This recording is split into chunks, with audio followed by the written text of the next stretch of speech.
Para aquellos que quieren mejorar su vida devocional, para los que necesitan ayuda espiritual, para todos los que desean un contacto diario con Dios, presentamos Radio Amanecer en Estudio, un alimento espiritual para tu alma. Con nosotros, el conductor de esta entrega, Pastor Juan Francisco Scroggins. Amigos, tenemos que agradecer a Dios por el privilegio que nos brinda de poder vivir, de movernos, de respirar. Son dones que el Señor otorga a cada ser humano que habita en esta tierra, y como dice las Sagradas Escrituras, el Señor hace salir el sol para justos y pecadores, para buenos y malos. Y es que Dios, el fundamento del gobierno de Dios es el amor. Así lo dice su carácter, así lo dice su ley, y por ello nosotros estamos agradecidos a Cristo Jesús. Avanzamos en esta semana, ya habíamos comentado que en la medida que pasan los días de esta semana nos acercan a lo que será el gran programa de ofrenda de gratitud que se produce cada tercer sábado del mes de diciembre. Y nosotros estamos de pie, contentos y felices de participar de ese gran evento donde todo el pueblo dominicano tiene la grandiosa oportunidad de adorar a Dios con su ofrenda de gratitud.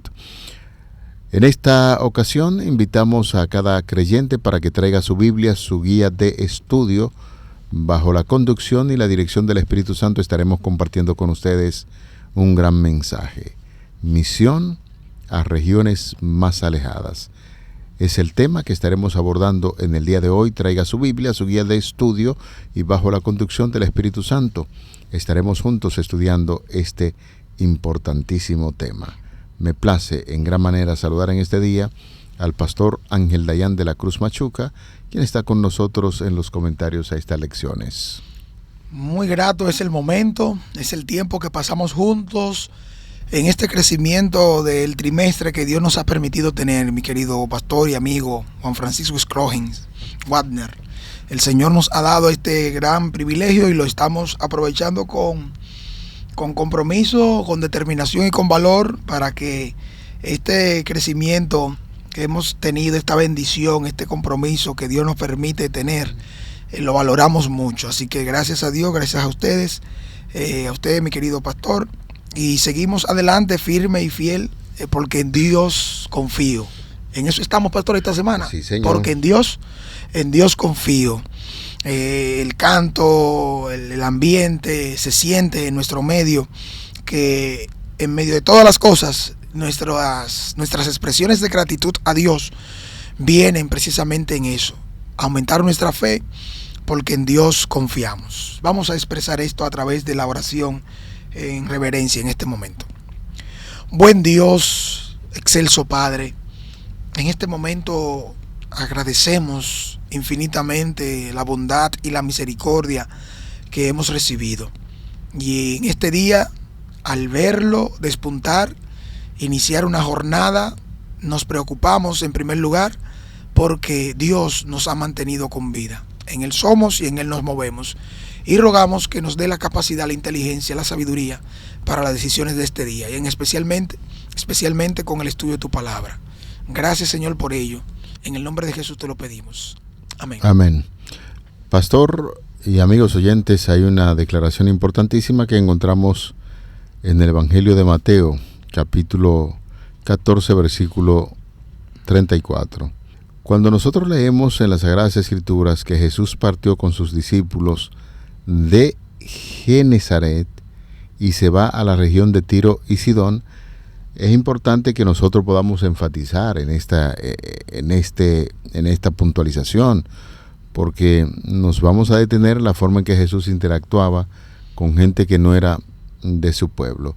Cuando nos estamos refiriendo a Genezaret, es una llanura que se extiende a unos 5 kilómetros a lo largo de la costa noroeste del mar de Galilea, la única tierra fácilmente arable junto al mar de Galilea, conforme a Mateo capítulo 14, versículo 34, y el texto dice: y terminada la travesía, vinieron a tierra de Genezaret. Esto nos da a entender que Jesús hacía una obra importante en varias de las aldeas que pertenecían a su pueblo, y aquí nosotros ahora, a partir de este momento, vamos a puntualizar un hecho de mucho interés, que después de allí partió Jesús a una tierra llamada Tiro y Sidón, que es una tierra, está conformada mayormente por gente que no eran de la nación judía, y eso lo estamos destacando para que podamos entender el trato de Jesús con esta clase de gente.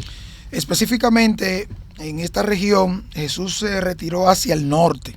Fíjense que se habla de Tiro y Sidón, es parte de una región en Fenicia que se llamaba Tiro y Sidón. Si ustedes ven, desde Capernaum en línea recta hay unos 33 kilómetros, y luego en línea recta hay unos, para Sidón específicamente en distancia, hay unos 37 kilómetros más. Estas dos ciudades habían sido muy importantes como centros comerciales desde la antigüedad, según se registra. Y vemos cómo en tiempos de Jesús la región de Tiro y de Sidón formaba parte de la provincia romana de Siria. Cuando nosotros analizamos qué fue lo que pasó, qué fue lo que movió a Jesús a emprender esta ruta, noten ustedes que lo que había ocurrido durante el tercer viaje por Galilea había alarmado grandemente a los dirigentes judíos. Después de la Pascua, una delegación venida a Jerusalén se había encarado con Jesús, y precisamente la cuestión que se estaba viendo a nivel religioso estaba un tanto debilitándose, pero el Señor los silenció, revelando la hipocresía de sus corazones, y ellos también se alejaron enojados y disgustados.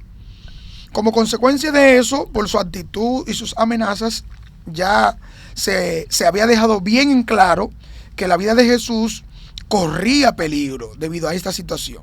Por tal motivo, por armonía con el consejo que se había dado anteriormente a los discípulos, se alejó de Galilea por un tiempo, y así entonces empezó a irse de Judea, específicamente el año posterior. Y cuando esto ocasionó entre los dirigentes un tipo de preocupación, ya ahora Jesús está en la región hacia el norte. Esto evidentemente no fue solo por estas cosas que estuvieron pasando. Jesús, a través de este tipo de viaje, no lo podemos igualar con los 3 viajes misioneros en Galilea, pastor, durante el año de la primavera del año 29 hasta la primavera del año 30. Entonces, el viaje que Jesús emprende en este caso no es un viaje misionero, más bien se puede ver como un viaje para enseñar e instruir a los discípulos, porque posteriormente serían comisionados para que fueran a predicar, no solo en Judea, en Samaria, también hasta lo último de la tierra. Y esto involucraba entender las mismas necesidades que tenían los pueblos circunvecinos y más allá de Israel. Si nosotros como pueblo, como iglesia, como cristianos, como comunidad de fe, solo nos mantenemos circunscritos a nuestro grupo, a nuestro entorno, estaremos excluyendo a gran cantidad de personas que habitan cercanas a nosotros o más allá, y le estaremos quitando el derecho, o más bien el favor que de Dios deben recibir con el conocimiento de la verdad. Jesús, estando en estos lugares, rehusó un tanto, porque se mantenía un tanto escondida para hacer la cantidad de milagros que hizo anteriormente en sus viajes misioneros. Fíjese que solamente se registra un solo milagro en esa región, en esa ruta. Sí, importante el comentario que está haciendo. Aunque era un viaje de instrucción, como usted está puntualizando, pues Jesús sabía que iba a tocar algunas regiones donde tenía que predicar el evangelio. Claro que sí, claro que sí. Y entonces algunos han llegado a pensar que allí se iba a producir una praxis, una práctica de lo que él enseñaba, para que los discípulos observaran lo que Jesús estaba haciendo. Una de las grandes verdades que hemos discutido a través de la radio, aquí en Radio Amanecer en Estudio, es la forma en que Jesús se relacionaba con todo el mundo, con los ricos, los poderosos de esta tierra, se relacionaba también con los pobres, desvalidos, que ocupaban un lugar muy importante en sus actividades misioneras. Y ahora nos encontramos con el texto bíblico que nos informa que de Genezaret Jesús se dirigió a la región de Tiro y Sidón. Y la gran pregunta que uno se hace, pastor, conforme incluso como lo vemos aquí en la guía de estudio, ¿por qué Jesús tenía que salir de allí, de Galilea, a esos lugares paganos? ¿Por qué? ¿Por qué? Es la pregunta que todos nos hacemos. ¿Por qué siempre deseamos amar y conocer, y por qué hay mil cosas que no las entendemos, empezando el porqué de nuestro propio ser? ¿Por qué Jesús llevó desde Galilea hasta los lugares paganos allá a sus discípulos? En ese viaje de estudio, podríamos decir, allí en las fronteras de estas regiones extranjeras, para que pudieran aprender en el lugar, in situ, lo que no podían aprender tan fácilmente en Galilea. Quería enseñarles las lecciones que los ayudarían a prepararse para su llamado a alcanzar a todos los grupos de personas, incluyendo las personas que vivían en las urbanizaciones, esto es, quienes viven en las ciudades, pero también vamos a encontrar que Jesús lo lleva allí a los discípulos en una práctica pastoral, por así decirlo, como le dicen a los estudiantes de teología. Ahora usted va a hacer su práctica pastoral en este lugar, y los discípulos necesitaban aprender una lección muy importante que tiene que ver con la presentación del Evangelio, no a un grupo determinado, sino a personas que eran consideradas que estaban fuera de la gracia de Dios, como eran los paganos. Noten ustedes, en el caso del estudio de hoy, se nos ofrecen algunas citas, pastor y amigos. Se nos dice la lectura de Jueces, capítulo 3, versículos 1 al 6, y primer libro de Reyes, capítulo 5, versículos 1 al 12, y el capítulo 11, versículos 1 al 6. Estos textos nos pueden llevar a responder la pregunta: ¿cómo nos ayudan estos pasajes a comprender un poco el trasfondo de estas ciudades? Haciendo referencia, como bien decíamos, de Tiro y Sidón. Pastor, léame por favor Jueces 3, 1 al 6. Allí se nos dice lo siguiente: estas pues son las naciones que dejó Jehová para probar con ellas a los de Israel, a todos aquellos que no habían conocido todas las guerras de Canaán, solamente para que el linaje de los hijos de Israel conociese la guerra, para que la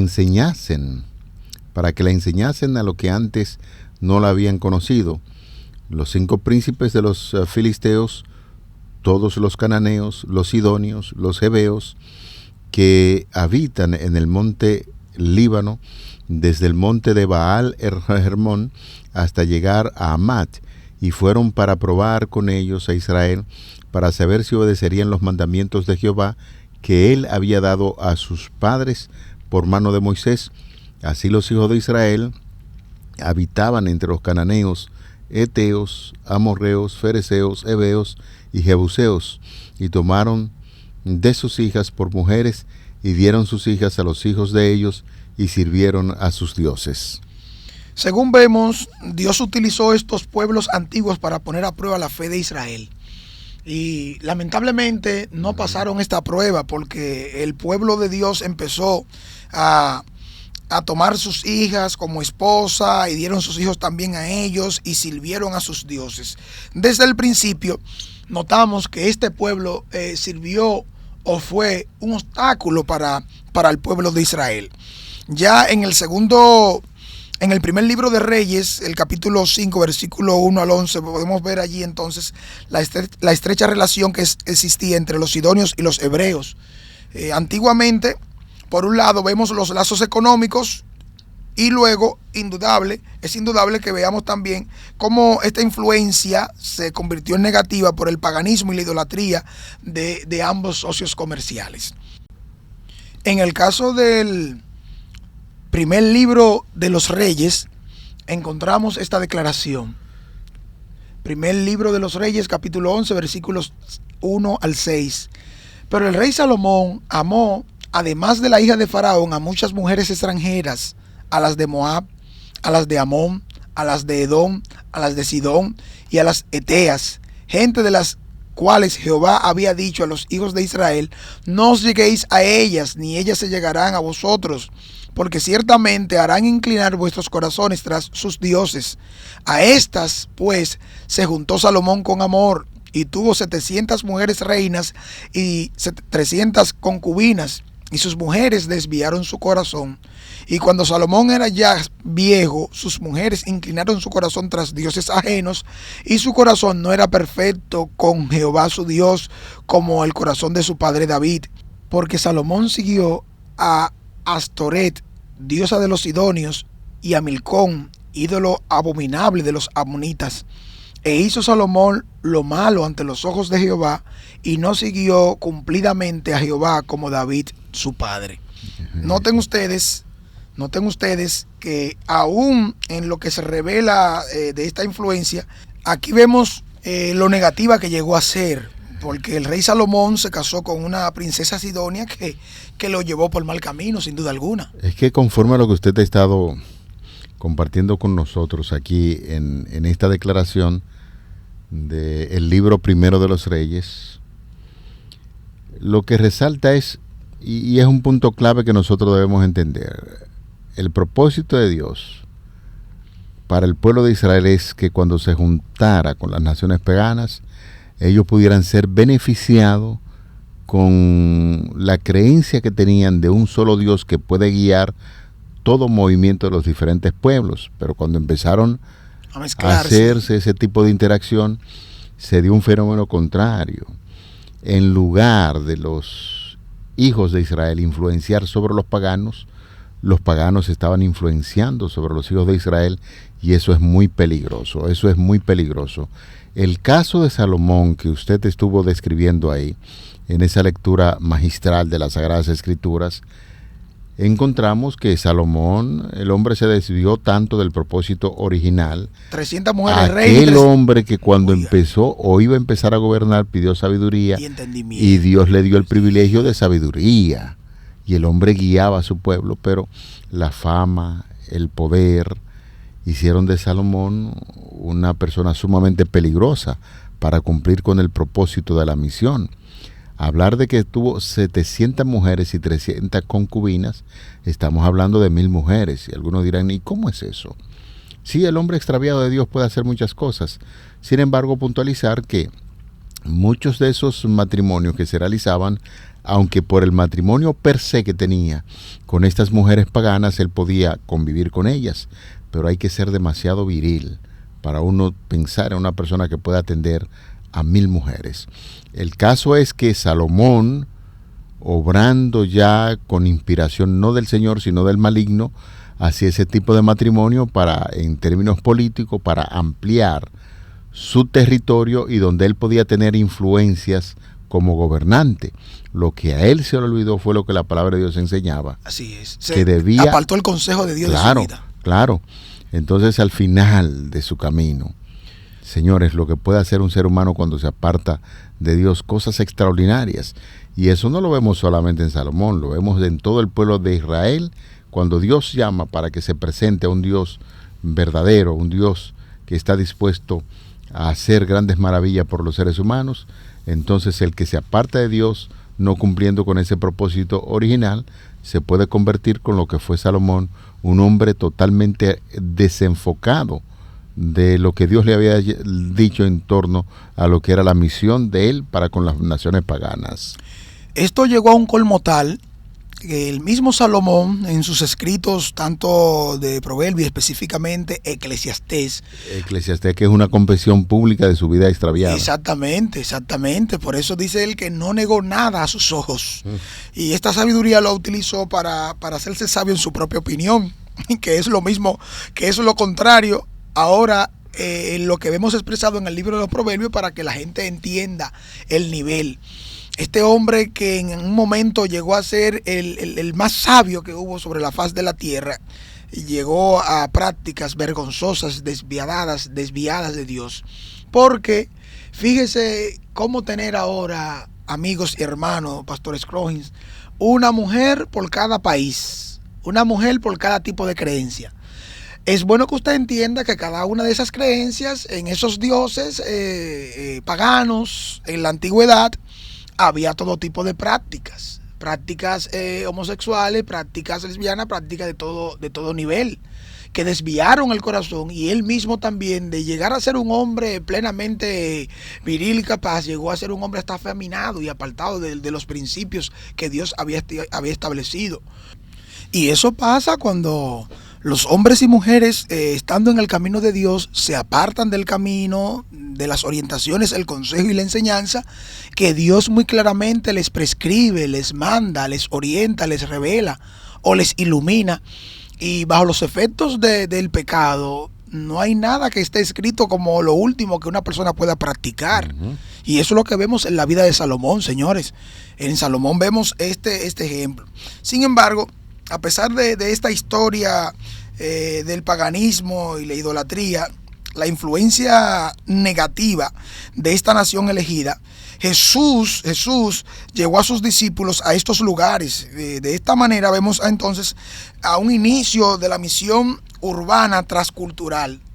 Cuando nosotros encontramos a un Jesús preocupado más allá de las fronteras de Israel por otros pueblos, entendemos que está volviendo a retomar un caso que no inició con él, sino que era parte de lo que el pueblo debía hacer allá, cuando fue tomado y fue puesto en medio de estas naciones paganas, para que sirvieran de luz, para que fuera un referente del Dios Todopoderoso. Y como bien pasó en un momento, cuando se escuchó que el sitio de Jericó, Dios entregó esa nación en sus manos, esos lugares. Pero fíjese que testificó Rahab la ramera, testificó: nosotros somos los que hemos oído de su Dios, cómo los ha conducido, cómo los ha cuidado, cómo les ha provisto. Y nosotros somos los que desfallecemos y tememos. Y ahí es cuando también expresa una confesión de fe y confianza en su Dios, que a partir de ahí notamos cómo fue incluida como parte también de la misma descendencia del Mesías, a parte de su entrega a un conocimiento y al servicio del Dios de Israel. Pastor, cuando le escucho hablar en esos términos, pienso seriamente en lo que pudo hacer el pueblo de Israel, lo que pudo llegar a hacer a favor de las naciones. Hubo un momento en la historia en que, ya entrando por ejemplo en el caso del Nuevo Testamento que usted citaba, a Jesús cuando lleva a los discípulos para que hagan una práctica pastoral a favor de las naciones paganas, los judíos llegaron a estudiar la forma en que se habían extraviado ellos como nación, y entonces empezaron a hacer unas leyes muy formales y empezaron a añadir cosas para ser mejores religiosos por el fracaso que tuvieron al no interactuar de la manera correcta con el pueblo de Israel. Entonces se fueron al extremo y se inventaron muchísimas leyes religiosas y tradiciones que ahora no querían saber nada de los gentiles, de las naciones que vivían a su alrededor, que no pertenecían al pueblo, y eso entonces lo llevó a un total fracaso, porque no es ni ha sido el propósito de Dios, independientemente de que una nación se haya convertido en la atracción del pueblo de Dios para hacer cosas malas. No es eso, señores. Dios no llama a los seres humanos a hacer cosas malas, llama a su pueblo a trabajar a favor de lo que están haciendo las cosas mal hechas, y entonces se le coloca su evangelio de amor. Y eso fue lo que hizo el Señor Jesucristo. Trató de llevar a los discípulos a ese plano para que miraran a los paganos no como sus enemigos en términos de religión. El pagano necesitaba escuchar acerca de las buenas nuevas de salvación, y Jesús en todo su ministerio demostró esa gran verdad y pretendía que sus discípulos pudieran entender que la gente de Tiro, Sidón, todos los fenicios en sentido general y las naciones paganas fueran un objeto del amor de Dios a través del ministerio que los discípulos podían hacer a favor de esa gente. Como bien decíamos, esto podría verse o entenderse como el inicio de la misión urbana transcultural. Con este tipo de práctica pastoral, como usted mencionó, los discípulos estarían sentando las bases en su preparación para lo que sería el gran alcance al mundo completo, ya que serían perseguidos, serían diseminados en diferentes lugares. Y donde quiera llegaron, fueron establecidos centros donde la gente vino y obtuvo el conocimiento de la salvación tal cual es en Dios. Mis queridos, los misioneros urbanos, como bien dice nuestro comentario en la lección de hoy, los misioneros urbanos adventistas se enfrentan a muchos desafíos. Entre ellos podemos ver los relacionados con la salud y el medio ambiente. Además, otros con relación al elevado costo de la vida, el racismo, la intolerancia, además el racismo y las restricciones de la libertad religiosa y de expresión. Eso es lo que vemos hoy en día en las ciudades, en los centros de gran envergadura, en las capitales del mundo, cada día más y creciendo. Ahora, cada uno de esos obstáculos no pueden llevarnos a nosotros a renegar de la fe, a abandonar la misión y a negarnos a ir a representar a Dios transmitiendo un conocimiento como se debe, tal cual es en Cristo, en Jesús. Este es el modelo que el Señor nos brinda con este tipo de ruta y viaje que emprendió con los discípulos para prepararlo a las misiones lejanas, como bien presentábamos en este día. En el Evangelio de Juan, capítulo 17, verso 18, con esto cerramos. Y debe ser la oración de cada seguidor de Cristo, así como Jesús lo hizo con su Padre. Como tú me enviaste al mundo, también los he enviado al mundo, para que el mundo pueda recibir la gran bendición del Evangelio, y de eso se trata la lección que hemos desarrollado en el día de hoy. Vamos a orar. Padre, agradecemos tus bondades. Gracias por estas lecciones de vida que nos están motivando a practicar el Evangelio de Cristo, obrando en nosotros, y así compartir esas transformaciones que día a día el Espíritu Santo va haciendo en tus hijos, compartirlas con aquellos que todavía no te conocen o no han entregado la vida a Jesús. Guíanos siempre y permite que nuestro ministerio pueda ser de éxito cuando estemos compartiendo con la gente. Favor que pedimos en el nombre de Jesús. Amén. Para aquellos que quieren mejorar su vida devocional, para los que necesitan ayuda espiritual, para todos los que desean un contacto diario con Dios, hemos presentado Radio Amanecer en Estudio, un alimento espiritual para tu alma.